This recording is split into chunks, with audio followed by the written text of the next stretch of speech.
I'm Likkledotz, and this is 21 Questions with Revealed.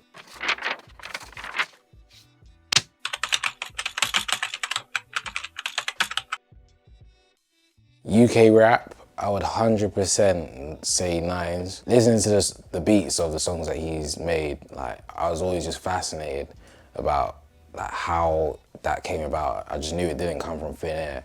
So I was kind of like a geek, and in my brain it would just like break down every single part, and I said, yeah, I could definitely do this. Drill, there's a particular song, you know, it was one of Dig Dat's first songs. All I remember is that it's produced by M6. And I heard that, and again, the same thing again, I heard the beat and I'm like, my brain started dissecting each section, and these times I was learning how to make beats. So I attempted to try and recreate that. Don't ask me how it sounds because it sounds terrible.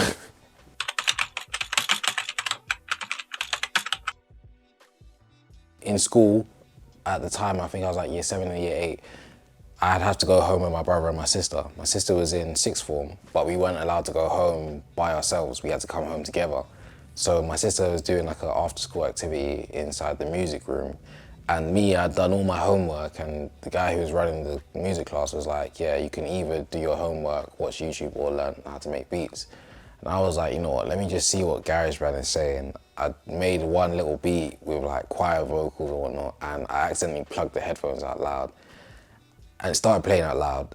And everyone was like, what? Like, what's this? Like, I can't lie, I was gassed. And I was like, I need that same reaction again. I want to be able to make beats and people hear the beats and saying, yeah, this is insane. And then I went home and just tried to find something to make beats again. So yeah, that's how it started.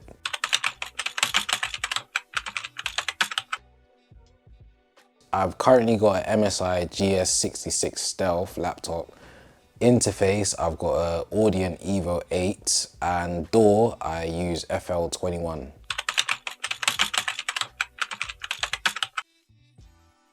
I'll be so honest, yeah, a lot of girls send me their playlist, and they've got like these R&B, they've got like different subsections for like their R&B stuff. So it'll be like slow jams, it will be like different time periods. It might be 80s, 70s, 60s, 90s, thousands or whatever. And I'll just scroll through them, and sometimes it might just be time and a place. I might hear something and like there's a certain section I'm saying, okay, yeah, I need to sample this. So that's how I find my samples, really.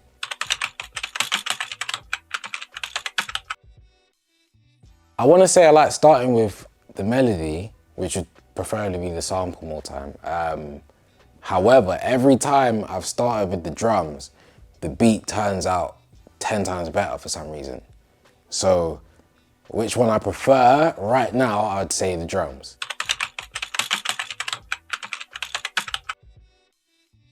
I'd definitely say Pharrell. Some of the beats I've been making recently have been just out there, but still on a level for artists to jump on. Producers, I would definitely say EY for a fact. EY's drums are just, again, his drums are just out there. And that's definitely inspired me, because we like locked in for like a straight 6 months. Like, it's just kind of like mentoring me for a bit, or just dropping gems. Metro as well. Metro Boomin, after the last album that he dropped, like around Christmas time last year, that's all I was listening to.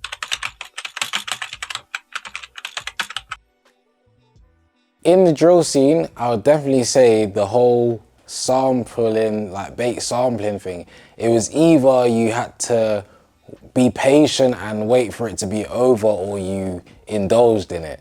So that was like one of my biggest challenges, because me being someone who samples a lot, I just felt like it wasn't done properly a lot of the times. But I'm not gonna sit down and cry about it, I'm gonna do something about it. And that's, again, how like something like Good Girls will come about, where I feel like I've done sampling correctly.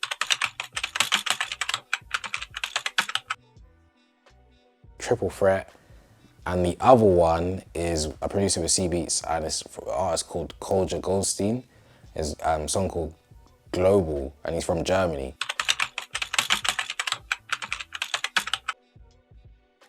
Don't get into it if you're in for the money, because you'll hate producing and you'll just find yourself running into so many problems because you're thinking about money.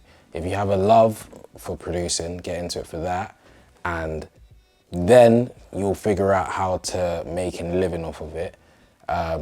Also, don't think like your beats are just for the UK. Like, don't think small when you're producing.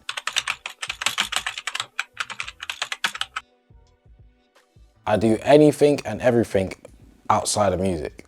So I might, I don't know, go out to an exhibition and something will, like me seeing something there will spark something creatively in my mind, and I've come back with something I've never made before. So yeah.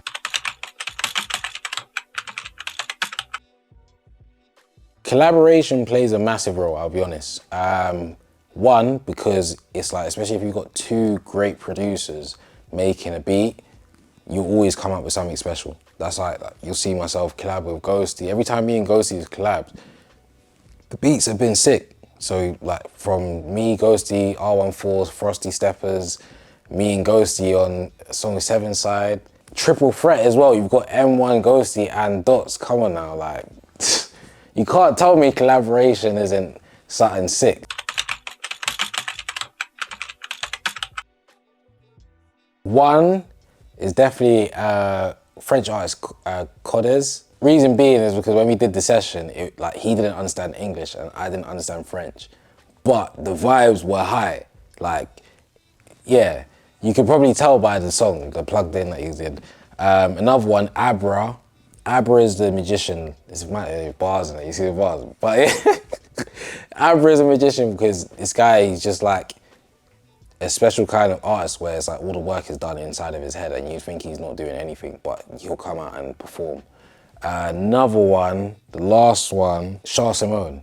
She's another person, she's sick. Like every time we've linked up, it's always been over a long period of time and then we link up and make bangers.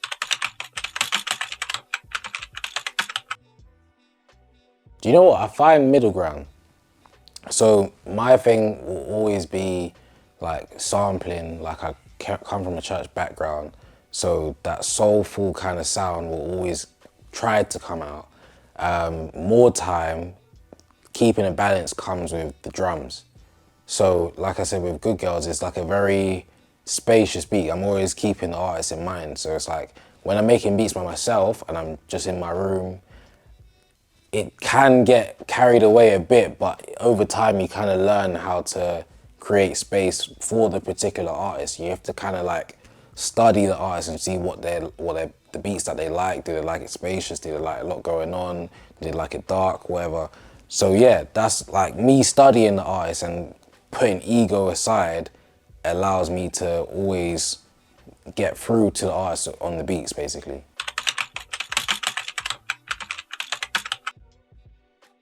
If you asked me this like a year ago, it would have been a completely different answer. But right now, I think it's very healthy, like very, very healthy. We've had the likes of like Dave, Sench, Digger, Nines is back, Slim. Last year and the year before, I was waiting for times like this. I'm thinking like, this is in the year for UK rap. And especially since everyone's doing like collab projects, songs or whatnot, it's good to see. And then on top of that, you've got the next generation getting involved, like the Jim Legacy, you've got the Len, you've got, the list goes on. Like, I'm excited for the future, I'll be honest, because this is like my kind of age group, and it's not like we're being left behind by the guys above us that's already there doing their thing. So yeah, I'm excited.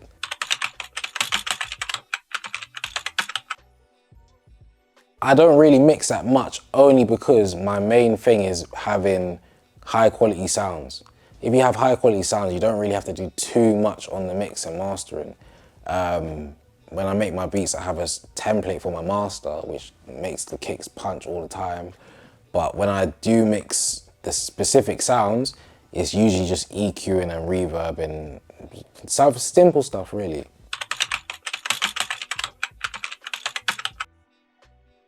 There's like a UK culture behind it.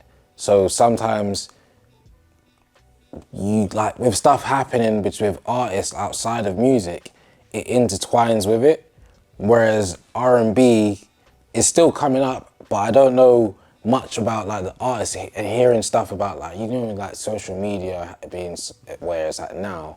You don't really hear much between other artists and stuff like that with R&B, whereas with UK rap, I don't know, someone might just, I don't know, just go do something silly and then it becomes like a small meme and then someone's done a rap song and intertwined that into a bar. Do you know what I mean? So it's like, I feel like that connection there kind of separates it. And obviously with drill being what it is, it's exactly that. The lifestyle of drill art is kind of intertwined with the music. So a lot of people feel like they're involved in it because they've seen all types of stuff outside of music.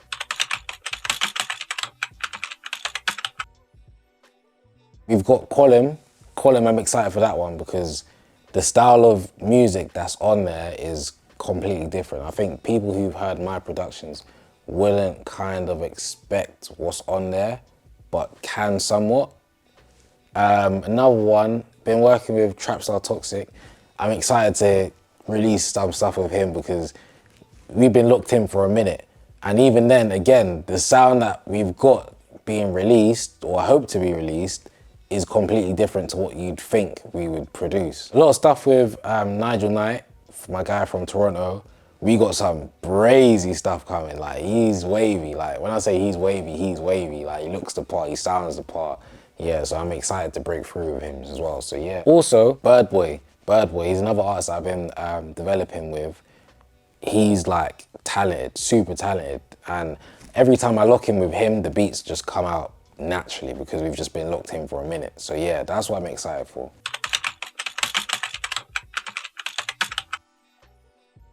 I tend to do anything and everything outside of music, like, especially being in production for like 5 years now. It's like, if you try to battle a creative block with music, it feels like you're at work again. So the logic that I had was try to do anything outside of it. So even now, I'm heavily into swimming, running, basketball, golf, tennis. I even might even travel back to my childhood, jump on my PSP. I even bought a Nintendo Wii the other day. And yeah, do stuff like that, or just chill with family, like read a book, anything besides music. And then give it like a day or two and I'm back on.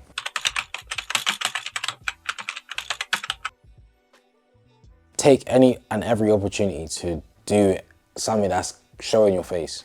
So whether that would be posting snippets, but do it in a way where it's like, okay, you're doing dumps. So again, you have to kind of like live life, take pictures, intertwine it with beats and whatnot. That helps a lot. Twitch, what else? Like, just, yeah, doing stuff, putting yourself out there. Find what I kind of drew to as a child and use that to help my creative side. So myself, I grew up in church. My whole family is like musically talented. So go deeper into that and use that. Don't shy away from it, kind of thing. So like I said, I was shying away from learning how to play the piano, and I end up playing the keys for the first time on Good Girls, and you can hear how good it sounds. So yeah, that's one thing that I'd say to anyone. Find the good stuff that you drew to as a child and just like use it.